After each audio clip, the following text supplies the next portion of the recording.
যথেষ্ট বড় হয়েছে, বৌদির এখন অতটাও সমস্যা হবে না। এই দেখো, বলেছিলাম না তোমাদের পছন্দের একটা কার্ড বানিয়েছি। এই যে রিসেপশনের কার্ডটা কিন্তু তোমাদের পছন্দের, এটা সাগরদের বাড়ির। আর আমার বিয়ের ডেটটা আমি তোমাদের বলে দিচ্ছি, আমার বিয়ের ডেট হচ্ছে 24শে অগ্রহায়ণ।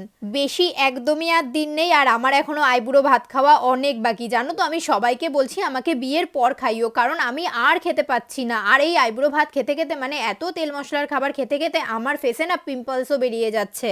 এবার চলো তোমাদের বলি আমার বিয়ের কার্ড বানানোর পিছনে একটা গল্প। যখন আমার বিয়ে ঠিক হয়, আমি ইনস্টাগ্রাম রিল দেখতে দেখতে একটা কার্ড দেখি যেটা আমার খুবই পছন্দ হয়েছিল। তারপরে আমি ওনাদের সাথে কন্ট্যাক্ট করি, কিন্তু কার্ডের এতটাই হাই প্রাইস ছিল যে অত প্রাইস দিয়ে আমাদের পক্ষে অনেকগুলো কার্ড বানানো সম্ভব ছিল না, আর আমাদের লাগতো অনেক কার্ড। আর কার্ডগুলো আমার খুবই পছন্দের ছিল। আমি তো ভেবেছিলাম যা, আমার আর এই কার্ড করা হলো না আমার বিয়েতে, কারণ কার্ডের মধ্যে একটা নতুনত্ব ব্যাপারও ছিল। যাই হোক, দাম শুনে তো আমি ভেবেছিলাম আমার বিয়েতে আর কার্ডটা